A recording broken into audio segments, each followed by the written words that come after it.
Hello and welcome back, 8th graders. This is Mrs. Carvajal here. Today I wanted to talk to you about squaring numbers.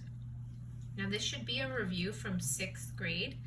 7th grade we didn't really cover squaring numbers so much, but we did cover it in our 6th grade year. So just a little review here. And this is something that we're going to need as we talk about Pythagorean theorem in the next couple weeks. So this is a sub-skill that we are going to need. First of all, what does it mean to square? So what are perfect squares? This would be our essential question up at the top. So what it means to square is when you are multiplying,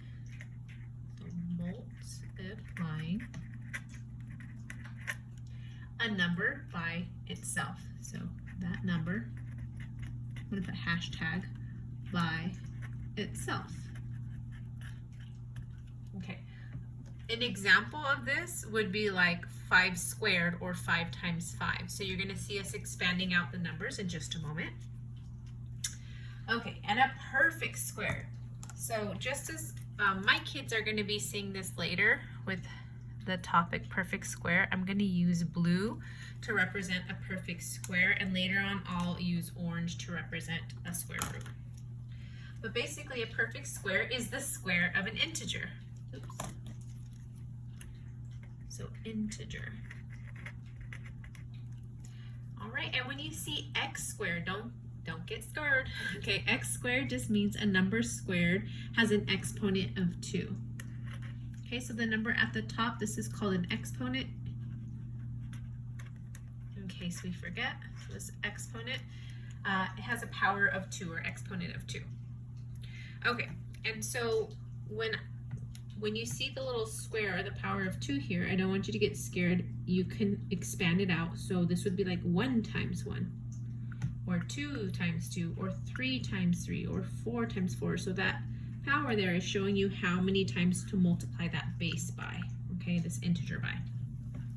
So if you were to continue this table and expand it out, you would have 7 times 7, 8 times 8, and so on and so forth. I would say for 8th grade, it's really good to try to memorize our squares up until at least the number 12. Anywhere from 12 to 17 is a really good starting place. Okay, so if you find the products here, you've got 1 times 1, that's 1. 2 times 2, 4, 9, 16. Oh my gosh, ignore that. 25 again, 36, excuse me. I'm going to bump the camera a moment.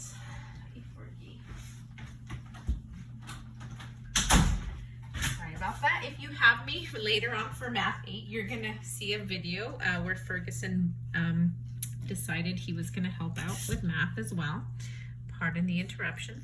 All right, I'm going to continue here. 7 times 7 is a product of 49. We got 64, 81, 100.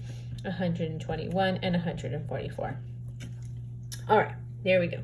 Again, you don't necessarily have to have these memorized, but it is definitely helpful if you do. Okay, so the question here is, what is the connection between squaring a number and an actual square? So there's a reason why we call it squaring a number. Okay, so they kind of gave it away here. Hint, how do you find the area of a square? So as you'll see later on with my videos, if you have me in a core math class in period 2 or 6, I drew a bunch of squares.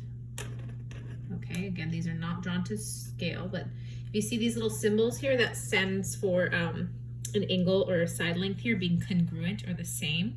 So suppose I had a square with the side length of, let's go with 4. Again, you can conclude that this had a side length of 4 because it's a square.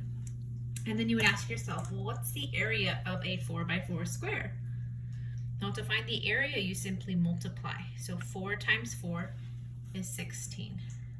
And so this is what we mean by a perfect square. It's like the area as a result of that square. Okay, for example, oh gosh, that could have been better. Let's see, let's say I have a square that has side lengths of 9. So maybe a 9 by 9 square. 9 times 9 is what I would use to find the area of that square. And it would have an area of 81 square units. So 81 squares could fit in this area. And so on and so forth. What you will notice is it doesn't matter how many examples here I'm doing. I don't know, let's do 13 times 13, or 13 squared. Okay, 13 times 13 has an area of 169, or 169 squares is what I could fit in there.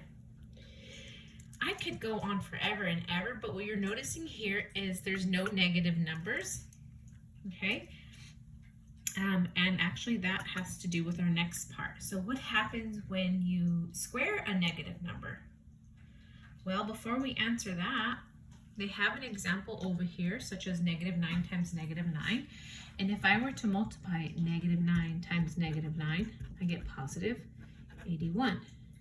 If I do negative 10 times negative 10, it equals positive 100.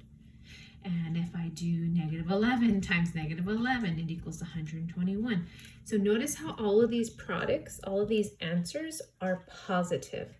Because in 7th grade, we learned that when you multiply a negative times a negative, it becomes a positive. Okay, so let's go ahead and add something to that effect in our notes. Okay, so it becomes positive. And you could write because a negative times a negative is a positive if you'd like. You could use symbols. Okay, so I'm gonna write because a negative multiplied by a negative is a positive. So I'll give you a whole lot of space to work there. What I like to do to remind me is the fact that in math, sometimes we use the word opposite. Okay, the opposite of this negative will produce a positive product. The opposite of this negative produces a positive product, and so on and so forth. Okay, so that's another way to look at it if you get confused. All right, if you haven't already, well, we kind of did this one already. Negative 9 times negative 9 is the same thing as positive 81. A negative 2 times a negative 2, well, it doesn't matter that it's negative because 2 negative, when multiplied together, will equal a positive. Okay, and what happens when there are no parentheses? Okay, so this is a little different and a little trickier. So when there are parentheses here, it's saying this number, negative 9. When there are no parentheses, then we're going to conclude that the answer is negative, and I'll show you why right now. Okay, so the product becomes negative, and this is why. Let's say I have a negative 3 squared, not to the quantity of negative 3. What this is saying is I'm going to take 3 times 3, and no matter what, I want the answer to be negative. Oops, sorry, bumped the camera. Okay, this is saying that I'm going to go ahead and multiply 7 times 7, but no matter what, I want my answer or my product to be negative. So when there are no parentheses, the answer is negative. Just be very careful with that if you come across that. Okay, so 3 times 3 is 9, and the opposite of 9 is negative 9.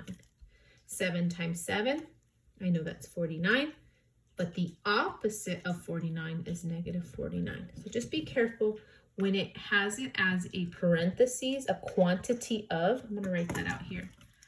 The quantity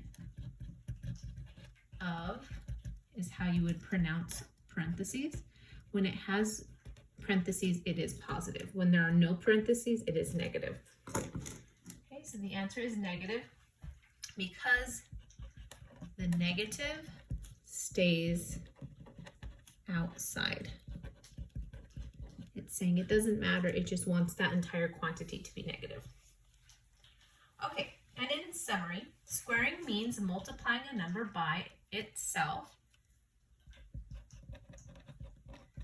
Okay, and it has an exponent of 2. So that's just recapping there. either in this table or in this table down below. Think of this as your cheat sheet. So all of these are your perfect squares. 9, oh, that was like a G. 9, we have 16, 25, 36, 49, 64, 81, 100, 121, 144. And it goes on and on and on, but these are the first 12 perfect squares, and usually these are some of the most helpful perfect squares. Okay. Alrighty. So I'm going to pause right here and go ahead and upload video number 2, which is on square root, which is the opposite of what we just did. All right, guys, take care.